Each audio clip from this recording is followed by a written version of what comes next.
बाळा, डोळे बंद कर आणि नीट लक्ष देऊन ऐक. स्वामी म्हणतात, बाळानो, आम्ही तुम्हाला चांगल्या गोष्टीची वाट पाहायला लावतो. अरे, आमचा फक्त एवढाच हेतू असतो की माझ्या भक्तांचे खूप चांगले होऊ दे. आणि हे बघा, मीपणा सोडून कमीपणा घेतला की आपलेपणा वाढतो. लक्षात ठेवा. स्वामी म्हणतात, बाळानो, आयुष्यात घडलेल्या वाईट विचारांना महत्त्व देऊ नका. वर्तमाने घडलेल्या सुखद क्षणांना जगून घ्या, कारण हेच क्षण भविष्यात तुमच्या आनंदाची शिदोरी बनणार आहे. बाळा, तुमचे कष्ट पण लवकरच संपतील, दुःख पण हरतील. आम्ही आहोत ना, घाबरू नका. स्वामी म्हणतात, बाळानो, एखादा माणूस तुम्हाला नावे ठेवतो, खराब होतो, त्याला प्रत्युत्तर देत बसू नका, कारण त्याला नावे ठेवणे हा त्याचा स्वभाव आहे.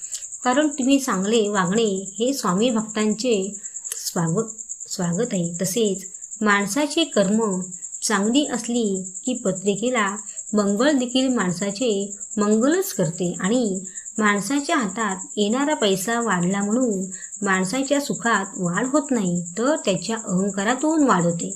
मग तो माणूस आपली नाती विसरतो आणि हाच अहंकार त्याला नष्ट करतो. लक्षात ठेव बाळा. स्वामी म्हणतात, बाळा, आयुष्य हे कधीच रडवत नाही. रडवतात ती फक्त लोक, त्यांना तुम्ही आपले समजता. बाळानो, संकटे आणि वाईट वेळ आली तर येऊ दे, चिंता करू नका. आपली परीक्षा घेण्यासाठी येत असतात. वाईट परिस्थिती सोबत संकटांना शांतता आणि संयम ठेवून प्रत्युत्तर द्यायचं. आणि वाईट वेळेशी लढ बाळा. आणि जगाकडून कधीच अपेक्षा करू नका आणि आमच्याकडून कधीच अपेक्षा सोडू नका. आणि जर आपल्या नशिबाने आपली साथ सोडली तर मरायचे नसते, तर स्वतःच्या हिंमतीवर जगायचे असते. समजला का बाळा?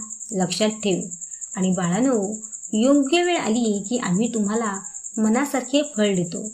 मनापासून देवाला मानतोस ना, त्याचे काही वाईट होत नसते. म्हणून बाळानो, लक्षात ठेवा, देवाला दिलेली वेळ कधीच वाया जात नसते. स्वामी म्हणतात, मनाचा गाभारा पवित्र असला की त्यात प्रेम करणारा प्रत्येक जण भाविकच असतो. स्वामी त्या बाळाला म्हणतात, बाळा, अजून तुला माझे बोलणे ऐकायचे आहे का? ऐक. तर मग ऐक.